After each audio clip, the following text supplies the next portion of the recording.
Hello दोस्तों, मेरा नाम है रजनीश और दोगुना ज्ञान के इस नए वीडियो में आपका स्वागत है। और बात करेंगे आज एसक्यूएल में ऑर्डर बाई के बारे में, सॉर्टिंग के बारे में। इससे पहले बहुत सारे एसक्यूएल के मैंने ट्यूटोरियल डाल दिया है, तो उसको जाकर के आप वीडियो देखिए।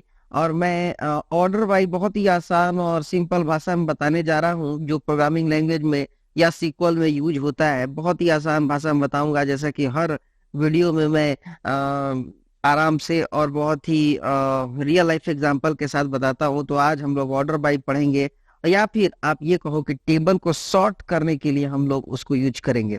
जैसे कि एग्जाम्पल में अभी देख रहे हैं, the order by clause is use to sort the data ascending और डिसेंडिंग ऑर्डर। मान लीजिए कोई भी टेबल है, उसको आप असेंडिंग बढ़ते क्रम में या घटते क्रम में अगर अपने टेबल को बनाना चाहते हैं, अपने रिकॉर्ड को दिखाना चाहते हैं, तो आप कैसे दिखाएंगे? तो ये हम करने जा रहे हैं, ठीक है। जैसे कि मान लीजिए कि आपका एक क्लासरूम है, क्लासरूम में आपका रोल नंबर होता है, नाम होता है, बच्चों का नाम होता है। तो मान लो कि कोई एग्जाम हो रहा है, तो नेम वाइज बच्चों को एक सीट देना है, या नाम वाइज बनना, मतलब ए वाले बच्चे को पहले बुलाया जाएगा, बी वाले बच्चे को बाद में, फिर सी को उसके बाद, डी को उसके बाद। या फिर ऐसा हो सकता है रोल नंबर 1 पहले, फिर 2 पहले, फिर 3 पहले, फिर 4 पहले। ऐसा भी हो सकता है। या फिर ऐसा हो सकता है कि जिसका मार्क्स सबसे ज्यादा हो उसका एग्जाम पहले लिया जाएगा, या उससे कम, उससे कम। या ये सब चीजें हो सकती हैं, मतलब सॉर्टिंग में। सॉर्टिंग का मतलब बढ़ते क्रम में या घटते क्रम में। तो वही आज हम लोग जानेंगे। इसके बाद मान लीजिए कोई टेबल है, पासबुक के अनुसार आप उसको दिखाना चाहते हैं, पैन कार्ड के अनुसार, आधार कार्ड के अनुसार, ड्राइविंग लाइसेंस के अनुसार। तो मतलब किस तरीके से अपने डेटा को आप सॉर्ट करना चाहते हैं, ये ही आज हम लोग पढ़ेंगे। और एक एग्जांपल के साथ समझते हैं हम लोग। जैसे कि मान लीजिए कि ये एम्प्लॉय टेबल है, और इसमें 1 2 3 एम्प्लॉय आईडी दिया हुआ है, और नाम लिखा हुआ है रजनीश, प्रकाश, सुरेश। अब कोई, ये तो नॉर्मल टेबल हो गया, लेकिन कोई देखना चाहेगा कि सबसे पहले जो अल्फाबेटिकली इसको सॉर्ट करना चाहेगा। तो जब अल्फाबेटिकली इसको आप सॉर्ट कीजिएगा, तो सबसे पहला नाम क्या आएगा? पी आएगा, प्रकाश। फिर आएगा रजनीश, और दोबारा लास्ट में आएगा सुरेश। अगर आप इसको क्या नाम है, सैलरी के अनुसार करना चाहते हैं, असेंडिंग ऑर्डर मतलब बढ़ते क्रम में, तो ये अभी ठीक है। अगर घटते क्रम में करना चाहते हैं, तो 1 नंबर ये हो जाएगा, 2 नंबर ये हो जाएगा, और 3 नंबर ये हो जाएगा। अगर आप एज के अनुसार इसको करना चाहते हैं बढ़ते क्रम में, तो सबसे पहले क्या होगा? 14 एज वाला होगा, फिर 19 एज वाला होगा, फिर 25 एज वाला होगा। और उसी तरह अगर आप घटते क्रम में करना चाहते हैं, तो क्या होगा? सबसे पहले 25 वाला रिकॉर्ड आएगा, फिर क्या आएगा? 19 वाला रिकॉर्ड आएगा, फिर 14 वाला रिकॉर्ड आएगा। तो यही होता है हमारा असेंडिंग और डिसेंडिंग ऑर्डर।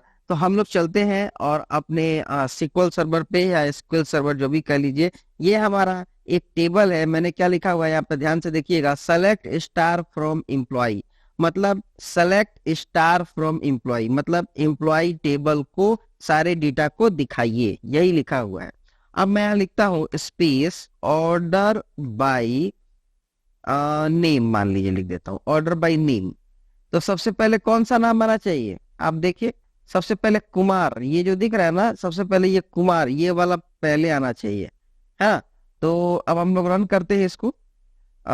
रन कराने के बाद देखिए, कुमार सबसे ऊपर क्या चला गया?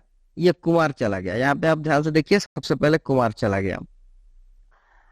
और अगर हम क्या करते हैं कि लिख देते हैं age, order by age, age, तो क्या होगा? देखिए, सबसे पहले क्या हो गया? 14 चला गया, उसके बाद 16 चला गया, फिर 19 चला गया, फिर 24 चला गया। तो ये बढ़ते क्रम में डेटा हमारा जा रहा है, मतलब सबसे पहले छोटा वाला, उससे बड़ा वाला, उससे बड़ा, उससे बड़ा वाला। लेकिन अगर हमको घटते क्रम में लिखना है, तो क्या करना होगा? मेरे बात समझ रहे हो आप? जैसे मैंने अभी यहाँ पे लिखा हुआ है क्या, ऑर्डर बाई एज। अगर हमको ऑर्डर बाई एज घटते क्रम में चाहिए, मतलब ये 24 पहले चाहिए, फिर 19 चाहिए, फिर 16 चाहिए, फिर 14 चाहिए, तो क्या करना होगा? उसके लिए हम लोग लिखते हैं यहाँ पे, एज के बगल में लिखेंगे DESC, मतलब डिसेंडिंग ऑर्डर में। अगर आप ASC लिखते हैं यहाँ पे, तो यही रिजल्ट होता है, ASC, असेंडिंग, असेंडिंग ऑर्डर। तो अगर आप कुछ नहीं लिखते हो तो असेंडिंग ऑर्डर ऑटोमेटिक वो ले लेता है, देखो आप कुछ भी फर्क नहीं पड़ेगा। लेकिन अगर आप DESC लिखते हो, DESC, तो देखो रिकॉर्ड में क्या अंतर आ जाएगा। सबसे पहले क्या आ गया रिकॉर्ड, ये देखो आप 14 नंबर 24 नंबर रिकॉर्ड आया, फिर 19 आ गया, फिर 16 आ गया, फिर 14 आ गया।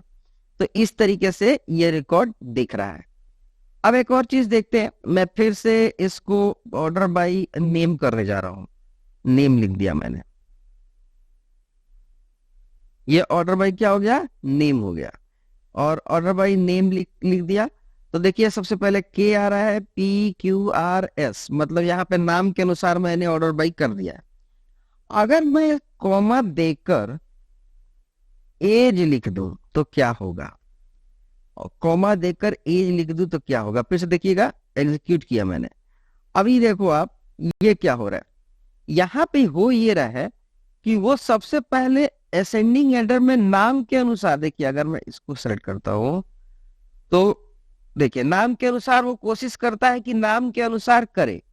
और अगर मान लीजिए किसी दो का रिकॉर्ड इसके अनुसार भी करना है, एज के मतलब कि 2 कॉलम के अनुसार करना है, सबसे पहले वो इसको असेंडिंग ऑर्डर में रखेगा, उसके बाद इसको असेंडिंग ऑर्डर में रखेगा। लेकिन अगर ये दोनों सेम है तो फिर ये कुछ नहीं कर सकता है, लेकिन पहले मैंडेटरी है कि ये इसी को असेंडिंग ऑर्डर में रखेगा। ठीक है, तो ऐसा भी हम लोग कर सकते हैं। लेकिन नॉर्मली क्या होता है कि किसी एक कॉलम पर ही हम लोग असेंडिंग या डिसेंडिंग ऑर्डर लगाते हैं। तो हम अगर इसको एग्जीक्यूट करते हैं तो ये हो जाता है। अगर हमको एड्रेस वाइज करना है तो ADDRESS एड्रेस रिकॉर्ड करते हैं। तो देखिए सबसे पहले बी वाला, आप देख रहे हो यहाँ पे रिकॉर्ड, पहले बी वाला, फिर डी वाला, फिर पी वाला, फिर यू वाला।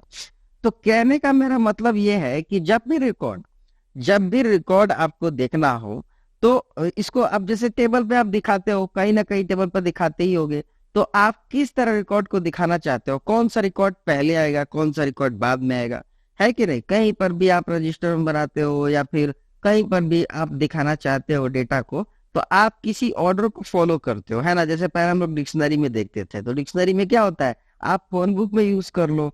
तो फोन बुक में कैसे होता है, ABCD डेटा करके आता है, पहले ए नाम वाला, फिर बी नाम वाला, फिर सी नाम वाला, ऐसे आता है ना।